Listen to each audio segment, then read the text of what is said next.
YouTube channel உருவாக்கியிருக்கோம். எங்கள் யோக சிற்பி சேனல் உங்களுக்கு பிடிச்சிருந்துன்னா லைக் பண்ணுங்கள், உங்கள் எல்லா ஃப்ரெண்ட்ஸுக்கும் ஷேர் பண்ணுங்கள், கருத்துக்களை கமெண்ட் பாக்ஸில் தெரிவிங்க, மறக்காமல் சப்ஸ்கிரைப் பண்ணிடுங்க.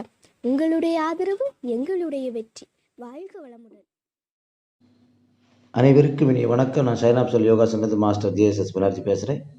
இந்த காணொலியில் நாம் எதை பற்றி பார்க்க இருக்கிறோம் என்றால், ஊர்த்துவமுக உத்திதபாத கூர்மாசனம் என்ற ஒரு ஆசனத்தை எவ்வாறு படிப்படியாக செய்ய வேண்டும், எவ்வாறு பின்னோக்கி வர வேண்டும் என்று சுருக்கமாகவும் விளக்கமாகவும் கற்றுக்கொள்ள இருக்கின்றோம். முதலில் நாம் தண்டாசன நிலையில் அமர்ந்து கொள்ள வேண்டும்.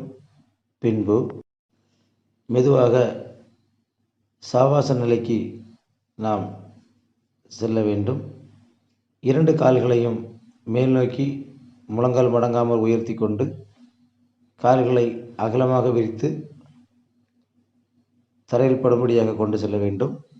பின்பு 2 கைகளையும் மேல் நோக்கி உயர்த்தி அக்குள் பகுதியானது 2 கால் தொடைப்பகுதியில் படும்படியாக முழங்காலை மடக்கி வைத்து கொண்டு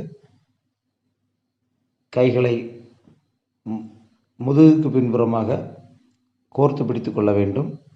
பின்பு 2 கால்களுடைய விரல்களை தரையில் ஊன்றி முழங்கால் பகுதியை நேராக மாற்றி தலைப்பகுதியும் நன்கு உயர்த்தி கொள்ள வேண்டும்.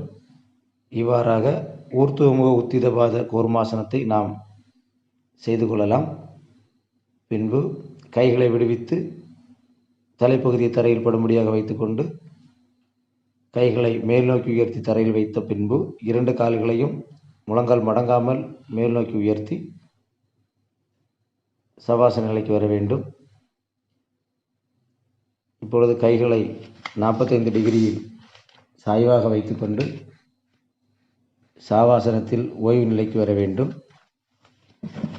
நன்கு மூச்சு இயல்பாக வந்த பின்பு நேராக எழுந்து அமர்ந்து கொள்ளலாம். இவ்வாறாக இந்த ஆசனத்தை நாம் முறையாக கற்றுக்கொண்டோம். எங்களுடைய யோக சிற்பி யூடியூப் சேனலை சப்ஸ்கிரைப் பண்ணுங்கள், லைக் பண்ணுங்கள், கமெண்ட் செக்ஷனில் கருத்துக்களை தெரிவிங்க. நன்றி. வாழ்க வளமுடன்.